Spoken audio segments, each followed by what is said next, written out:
Whoa.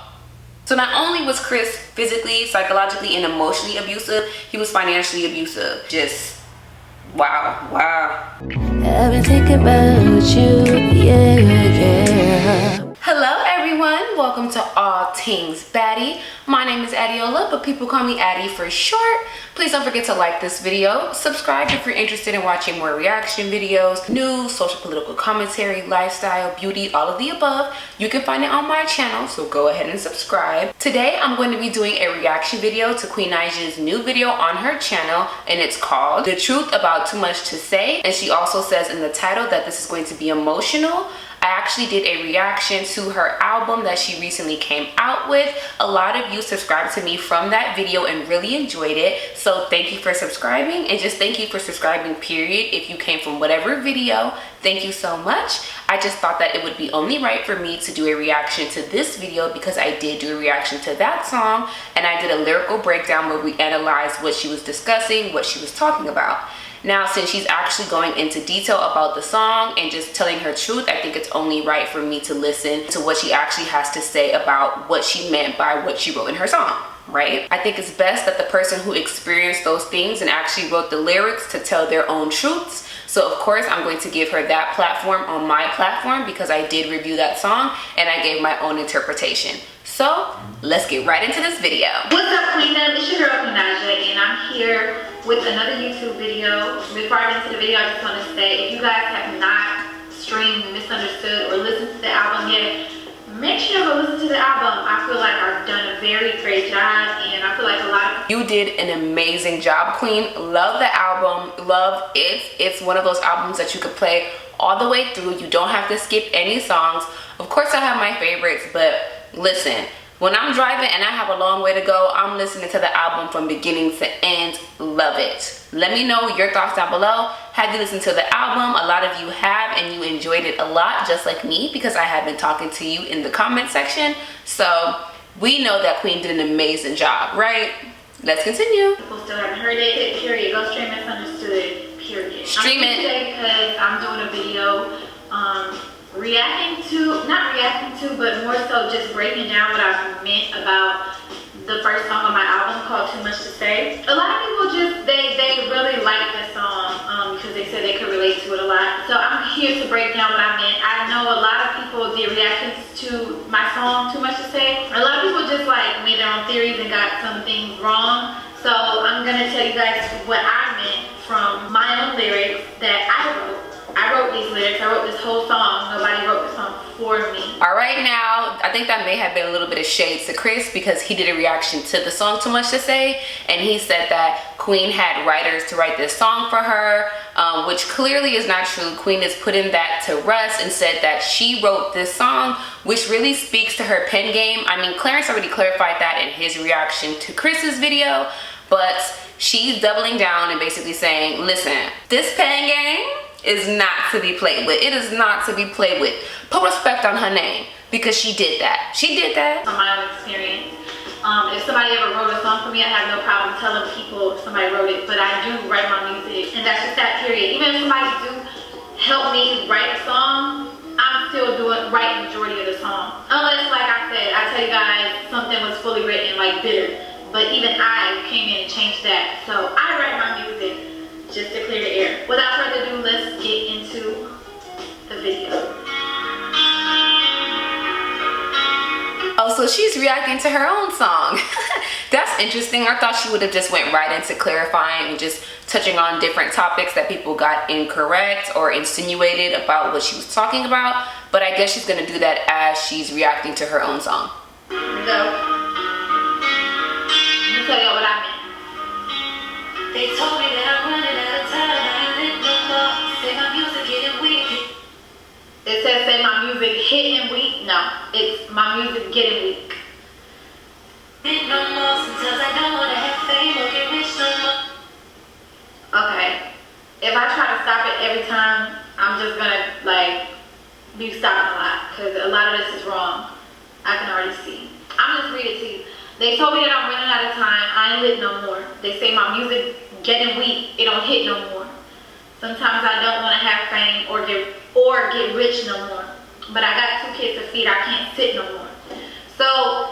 the time frame that I was making this song in, you guys gotta understand, I was like under a lot of pressure, because you know, I wasn't really putting out music. I put out Away From You and I put out Good Morning Text. I personally feel like that those songs didn't do well. I personally didn't like those songs that much. Oh, Queen, that's so sad. Oh my gosh. I don't know, because I could imagine that a lot of people like didn't really react to those songs well, and then felt like, listen, you only had Medicine and Karma. Next songs you came out with weren't that good. I actually liked Away From You. I have that actually saved on my phone.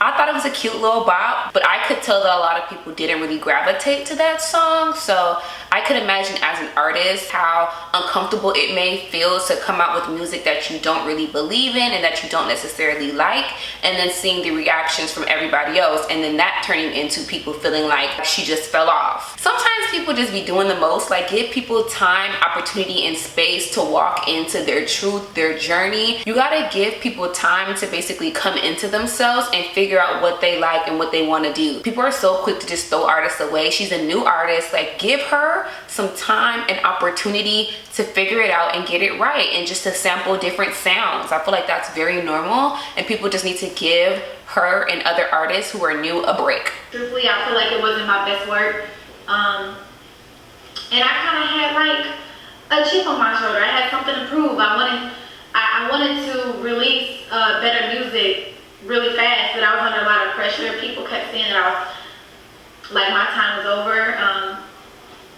and that I fell off and stuff. And you know, coming from a place where like your first song, like Medicine, just blew up, and then like kind of falling off a tad bit, if you, whatever they wanted to call it, when I was really working, but falling off like that, just, I don't know, it was very discouraging at points. So I was just really kind of going off of what I've seen people saying, that my songs wasn't, like, I was a one-hit wonder basically. When I said sometimes I don't want to have fame or get rich no more, I was just kind of saying like,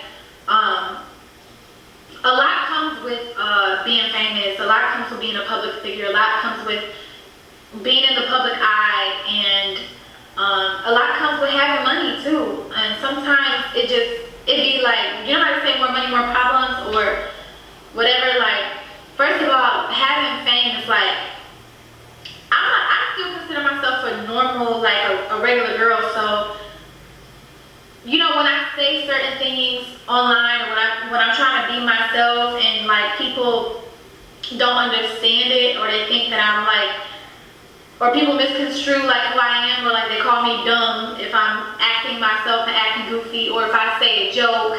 Like, I literally cannot say anything at all on social media without literally getting dragged.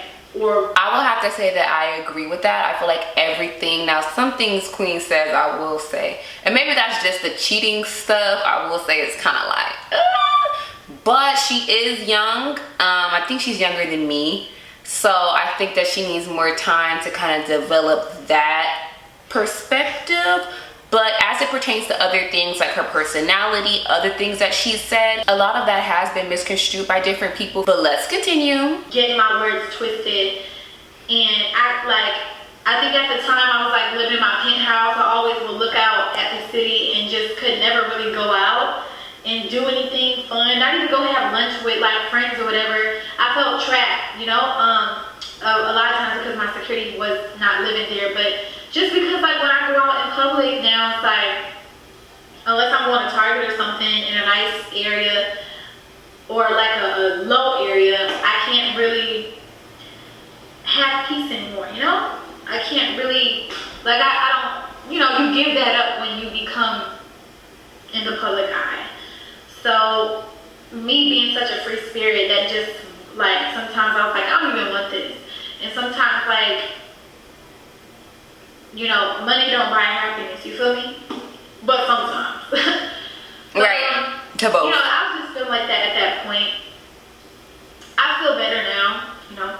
That's good. But my kids, I got 2 kids to feed. I can't sit no more. So my 2 kids are my motivation. You know what I'm saying? I want to have the best life for them. I want to give them the best life. I want to give them everything I didn't have. I want to just be able to provide for my kids, and if this is what I have to do to provide for my kids and my family, then, and I have to sacrifice like some freedom or whatever, then I just have to do it. You know, I just have to learn how to maneuver through it, and that's what I'm doing. It's 2020, y'all, and I've learned to be a little bit more reserved through certain things. I'm still myself. I still say certain things. I still, you know, but I've gotten better over time. So yeah, I think I'm gonna ride with doing my music.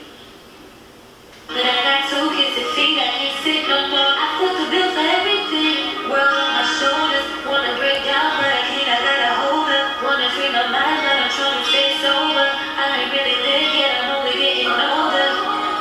I got too much to say. Yeah, I got too much to say. I got too much to hide. I got too much to say. Yeah, I got too much to say. I got too much to say. Can't sit no more. I foot the bill for everything. Okay, so right here it says I flipped a bill for everything. No, I said I put the bill for everything. World on my shoulders. I want to break down, but I can't. I gotta hold up.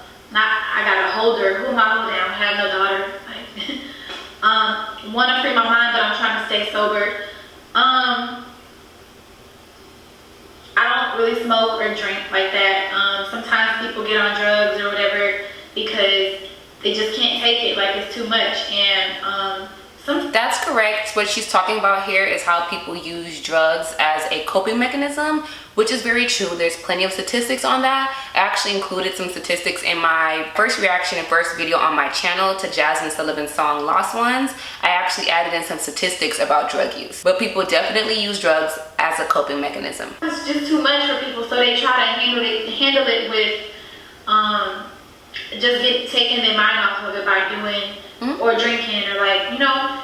So I'm trying to stay sober, man. I'm not trying to get into all of that, but sometimes people free their mind through they escape reality by doing certain things. That's called escapism. I also talk about that in that review. I'll link it above, or it'll be in the cards and in the description. And it's sad. It's really sad that people have to, you know, do that. Somebody could just go from being like a super normal person to, I don't know, just really just being a drug addict or an alcoholic. And it sucks. And that's because people experience a lot of trauma. So to cope with and to deal with those trauma, sometimes people use drugs as a coping mechanism, like I said earlier. The world we live in. I ain't really lived yet. I'm only getting older. When I say I ain't really lived yet, like, I'm 25.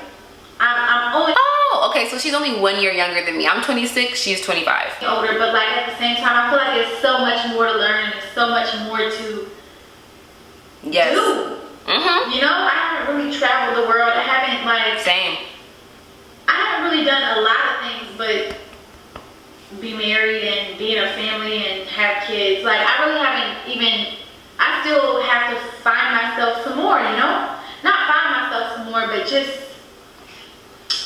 No, find yourself some more. Find yourself some more. You didn't even really have time after breaking up with Chris and getting with Clarence in between to find yourself. So I think that that's the Freudian slip that is letting you know in your spirits, okay, in your spirits, that you need to find yourself. I don't think that there's anything wrong with that, but there is some truth to that. I got too much. I see the pain in my baby's eye. You gotta open up the house, I gotta tell him why. But it's way too young to understand that.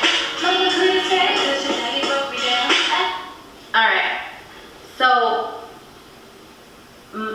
CJ, at that point in time, CJ was going back and forth to me at his dad's house. Like a month at my house, a month at his house.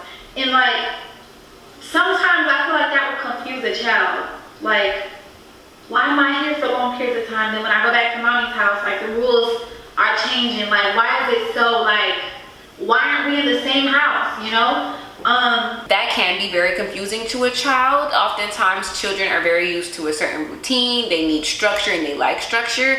So when things tend to change and there's really no conversation about it, it is very confusing for them. So that is accurate. I'm saying this as someone who used to be a foster and adoption social worker. So there's a lot of adjusting and changes that happen in that environment as well when children are taken out of the home, placed into different homes, similar to that. So yeah. And I try, actually, you know, he's asked questions about that already, like when he was a little bit, maybe last year. And he used to be like, Mommy, remember when you was at Daddy's house? Or you remember when you and Daddy was in the same house? And it made me sad because, you know, honestly, he hasn't seen us in the same room at one time since Houston, honestly. Unless like he's dropping them off to me, like, and like it's just a quick, you know, drop off thing or, you know, transfer thing. And I feel like it's not his fault. It's not CJ's. CJ has nothing to do with that, you know. But it could be confusing and it could be a little traumatic. It could be like a big adjustment for him. Yeah. But I feel like if I was to tell him right now, I can't explain everything to him. He's too young, he don't understand. I'm gonna have to tell him when he gets older. And I feel like if I try to tell him that now, he's just a kid. How's he gonna take all of that in, you know? I will have to say that parents and adults tend to do this often, but the reality is that kids understand more than we give them credit for, and oftentimes we try to avoid conversations that we actually need to be having with kids so they can understand and feel better about the circumstances that they're in. We try to avoid conversations about things that they're already thinking about, that they're already trying to process. It would be easier if you walk them through processing what they're already feeling, what they're already thinking, because kids are not dumb. They're peeping everything, they're seeing everything, they're experiencing everything. Oftentimes parents and adults think that they're doing kids a favor by not bringing up stuff and not talking about it, but it ends up being at a disadvantage to them, and it ends up possibly being at a detriment to them. So I wouldn't say that I necessarily agree with that, but I do understand why parents would think that, because of course they're trying to be protective over them, but really kids want to be in the loop and try to understand a bit. Now, of course, you're not going to be giving too much details to where he's going to feel some type of resentment to his father or whatever it may be. But you do want to communicate openly with your child as much as you can so they understand the circumstances that they're in, rather than misunderstanding it until they're older. And then at that point, they've already been marinating in those feelings and in those thoughts and creating their own perspective around what's occurring because they had to make sense of it themselves until you finally decided to talk about it. But, you know, Mommy has to go. Sometimes when you're in a really messed up situation or like a toxic situation, it's healthier to just leave and be happy rather than let your child grow up and see, you know, live in an unhappy home and see certain things he shouldn't see, you know? I think it was a lot healthier to just see Mommy happy and Daddy happy separately, you know, instead of Mommy and Daddy always arguing, Mommy and Daddy fighting, Mommy and Daddy like, you know, sometimes in those situations you just have to leave, and that's the best thing. I agree.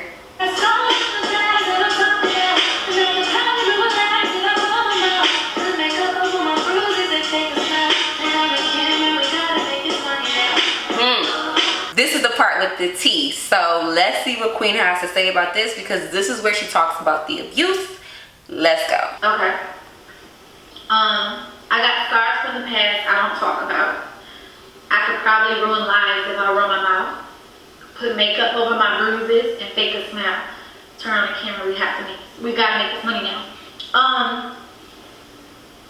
So I'm pretty sure everyone has read between the lines of the song. Yes. It's a lot of things that I haven't talked about online just because of the fact that it possibly could ruin people's lives, you know? And I guess I would rather not do that. I would rather just move on and forgive myself for allowing happen and just do the right thing and forgive the person. Kudos to you, Queen, for being a big person, but I don't know if I would use the words the right thing. It's not the wrong thing to speak your truth and shame the devil. I don't think it's the wrong thing to air people out who did that, because to be honest, a lot of girls wouldn't have then went and experienced the same thing had that been something that was public knowledge. Had she given people the heads up publicly, then maybe the girls that dated Chris after the fact wouldn't have experienced abuse as well. But it's her right to do whatever she felt comfortable with. So if she felt like, I'd rather just move on and not say anything, that's her business. But I'm speaking more towards what she said about it being the right thing, which is really me kind of like setting on the words that she's using. She most likely didn't even mean it that way. But just for those who are listening, I don't want anyone to kind of misinterpret and figure that keeping it to myself and not talking about it is like the best and right thing to do, and it's wrong for you to share things to the public, especially when it comes to abuse and etc. You better tell it. You better tell it so you can save the next woman, okay? Us women need to stick together, period. You know, I feel like a lot of women can relate to being through domestic violence. A lot of women can relate to that, and sometimes it's super hard to leave. Like, it's really hard to leave, and that's all you know.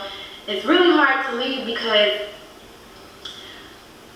it's like a cycle. It's like, one, it's all you know. Two, the person makes you feel like if you left, you know, no one else could probably love you like they love you, although they're still hurting you at the same time. It's crazy when it's like the same person that make you smile, or no, sorry, the same person that is causing your pain is the same person that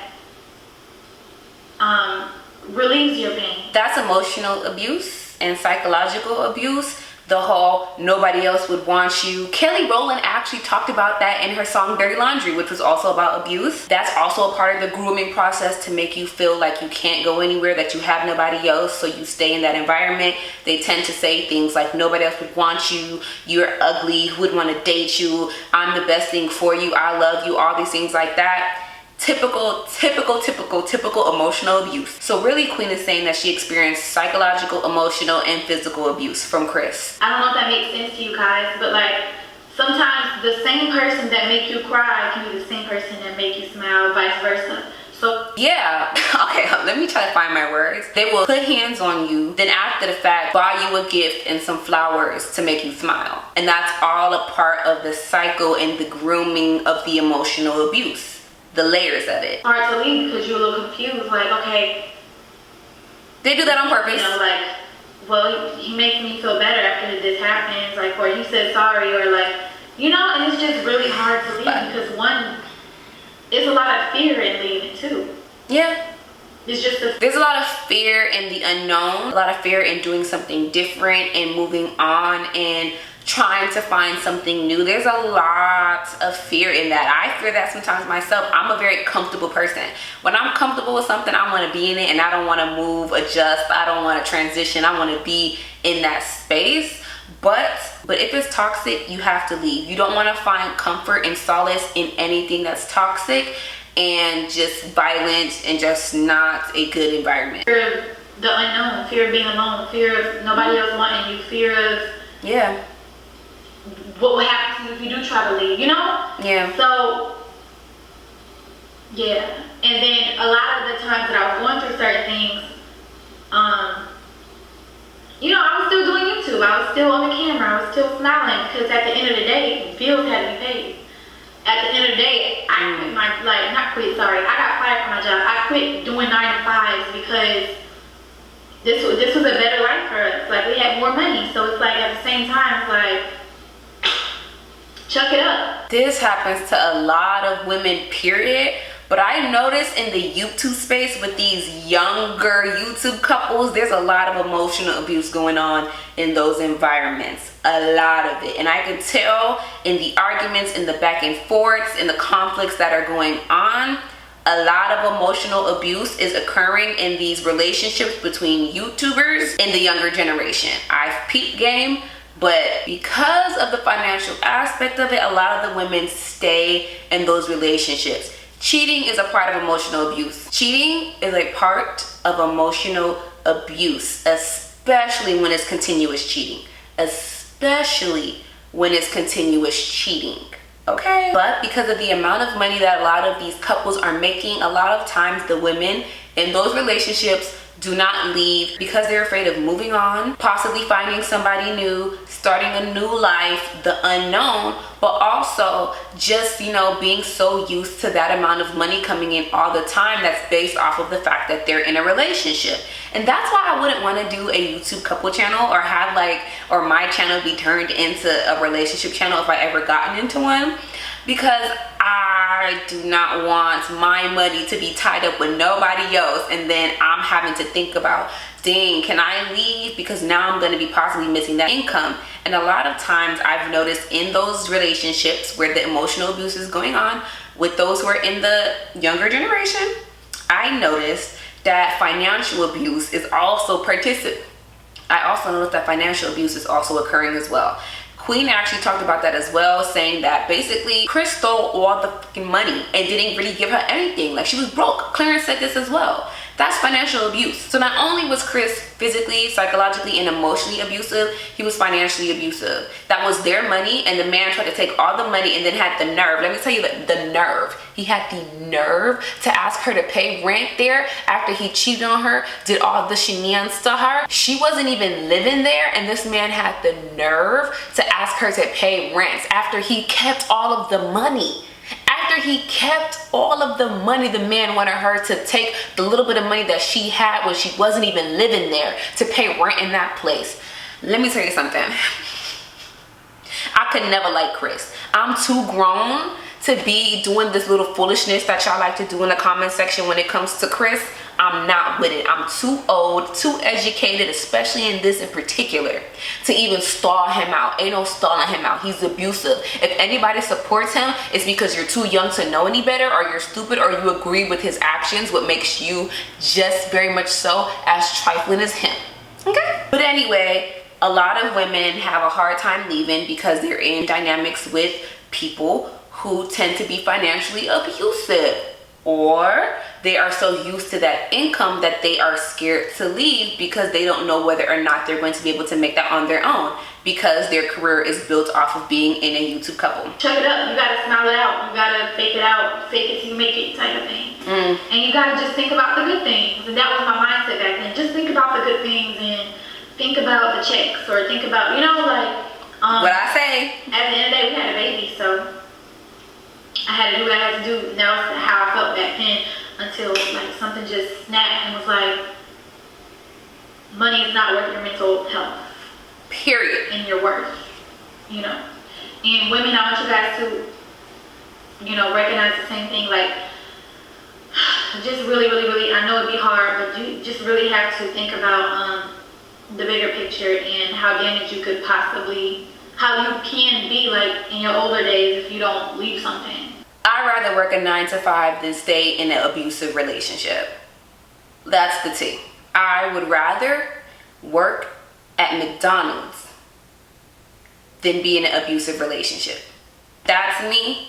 I feel like my sanity, my mental health, my self-respect, my integrity, my morale, all of that is worth way more than staying in a relationship where somebody's abusing me. Period.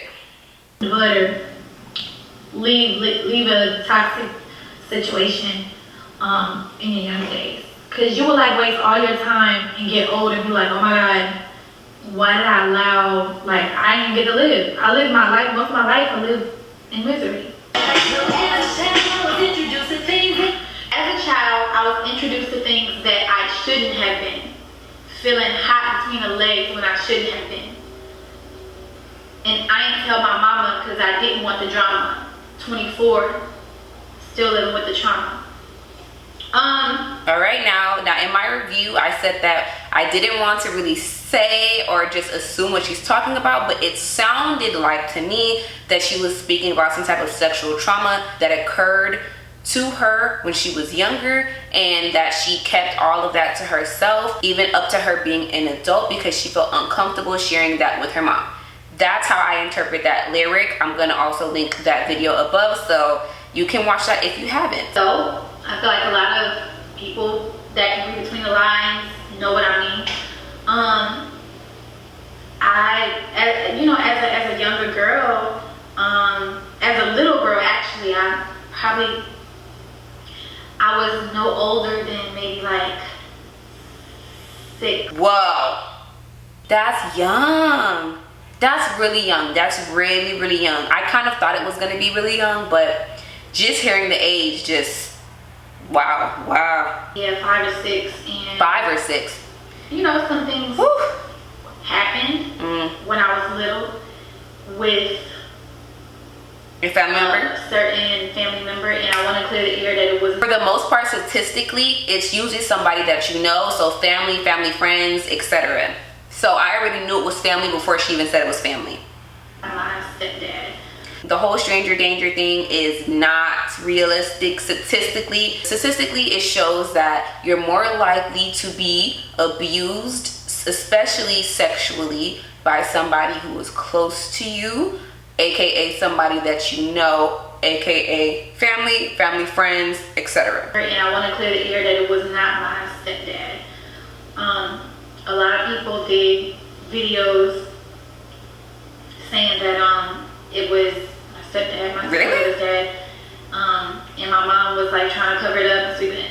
My mom would never be with nobody that does that would ever do that to her kids. Good. So Good. it was not him. That man never touched me at all. I won't say who it was, but just know that I went through some things as a little girl, but I think when I was little, around that age, it was like I didn't know what I was really doing, but that's usually how it goes. As I got older, the memory just kept staying in my head. I never told my mom. She always told me to tell her if anything happens, tell mommy, like always. I don't know why I didn't tell her. I think I was scared something was gonna happen, and I think as I got older, I started feeling like it was her fault, my fault, or I felt it's the social worker in me. I already know what she's about to say, man, because so many women and males, so many people who have experienced abuse feel similarly and go through similar things as she's saying. So that's why I already know what she's going to say before she says it. Like in a way, kind of just like it was my fault, and it wasn't. I didn't know what was happening. I didn't know what was going on. That's sad. That's sad. I don't know. A lot of times I don't think about it at all, so I be feeling like it don't affect me. That's because you're suppressing it, so it's gonna come up eventually. I think that I'm always like preaching counseling and therapy. I need to go myself, but it's really something that people need to invest in. We oftentimes suppress so much stuff and we never deal with it, but what goes down is gonna come up. What's done in the dark, what you put in the dark is gonna come to light, okay? So you always should deal with any type of emotional trauma, regardless of if you think it has an impact on you, because trust and believe, your mind knows, okay? And it's going to catch up to you. So it's best you deal with it sooner than later. I didn't know what was happening. I didn't know what was going on. And a lot of times, I don't know, a lot of times I don't think about it at all, so I be feeling like it don't affect me, or it didn't affect me as I got older. But the more I talked about it, I think I realized I actually was affected by it, because I just got this feeling again, like this icky feeling, like you're gross. I actually didn't reveal it to my mom until I was a teenager. So okay, so in the song she said when she was 24, but she's saying here that it was when she was a teenager. Yeah, and I was 24 when I wrote this song. So when I say 24 is still in the trauma, it's like it's traumatic for something like that to happen. I can see how we could have interpreted it in different kind of ways, because it could have meant how I interpreted it, as if she was still living with the trauma because she never spoke about it. But what she's saying here is that she did tell when she was a teenager, but of course something so traumatic, you live with it forever. So to a young girl that don't even know what's going on, you know. And I feel like I'm not the only one. I feel like so many girls has went through things like that. And girls and boys. A lot of times you hide it, you keep it a secret, or sometimes you'll tell your mom or your dad or your family or whatever, and they don't believe you. They won't believe you. But that wasn't my case. I feel like my mom is crazy, so I feel like somebody would have got seriously injured or something. But I don't mean to laugh, but I never liked confrontation. I didn't want to see making family going feuding with family. I don't know, but as I was little, I don't know. As I got older, I don't know why I didn't say nothing, but, you know. Yeah. I just want to hug her. But I feel so bad.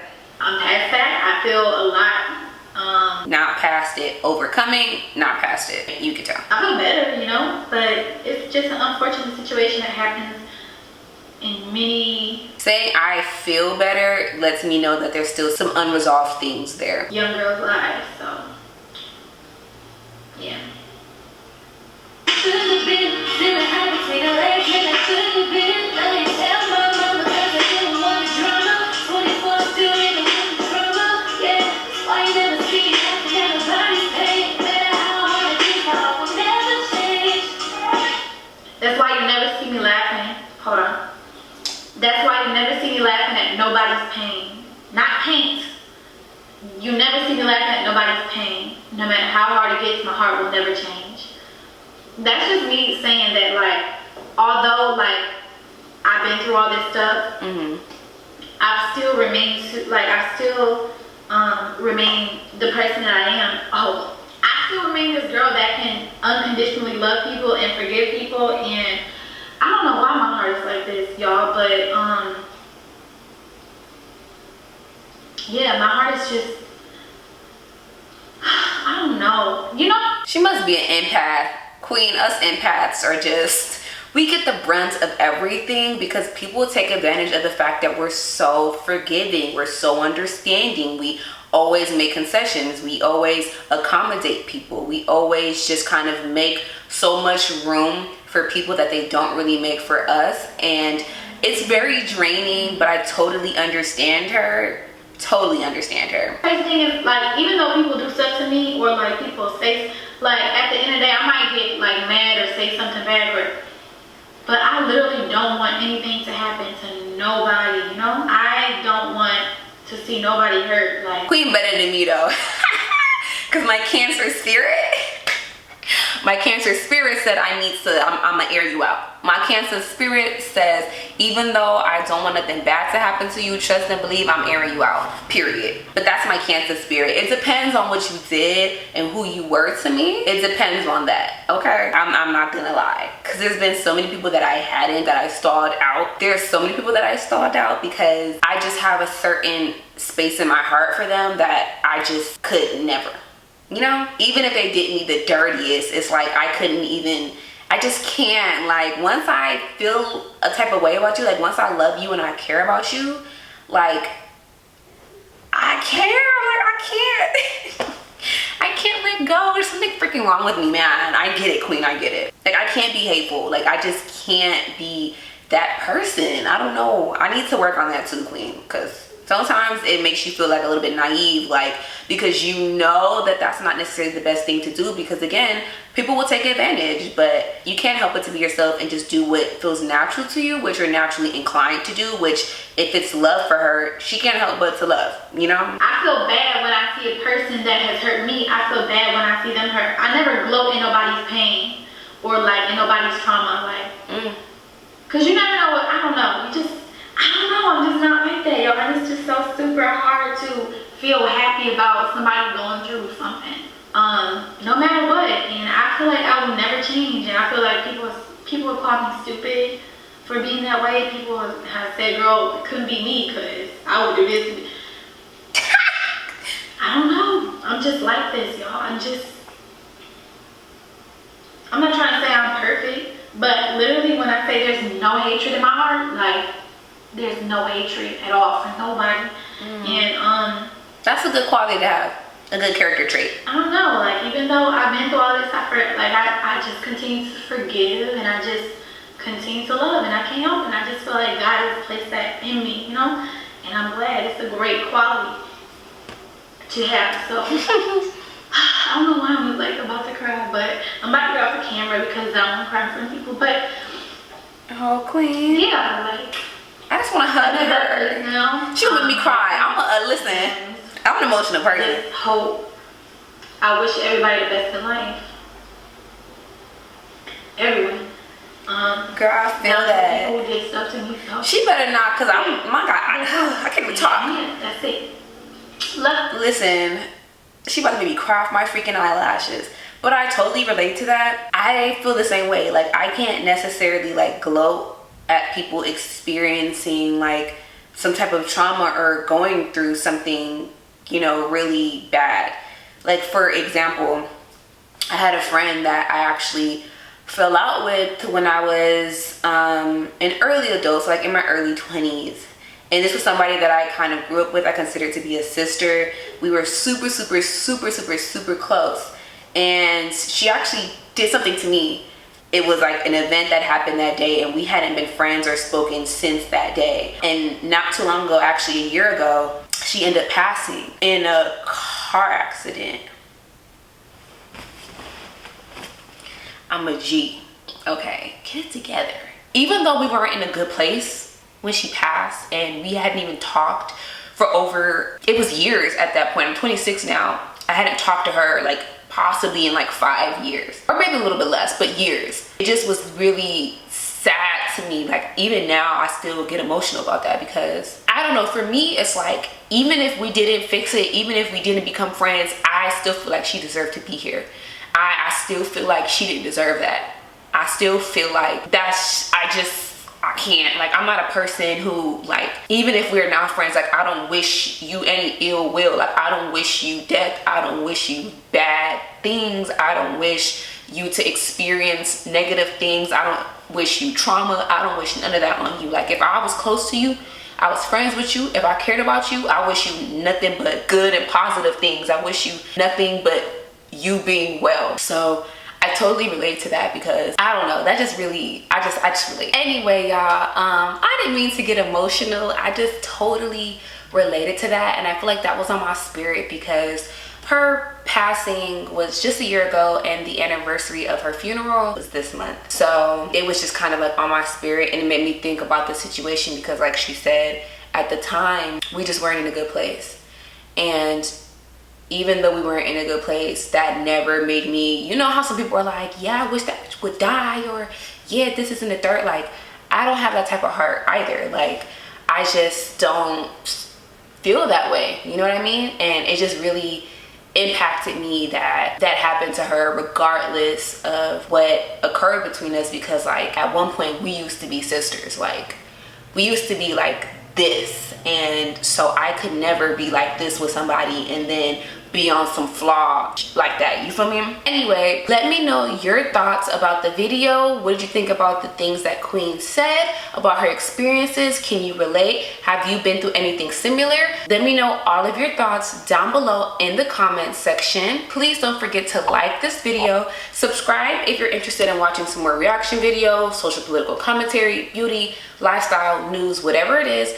You can find it on this channel, so go ahead and subscribe. Turn those post notifications on. Share this with somebody else. And thank you so much for watching this video. You could be watching anybody else on this platform, but you decided to watch me, and I greatly appreciate that. Bye.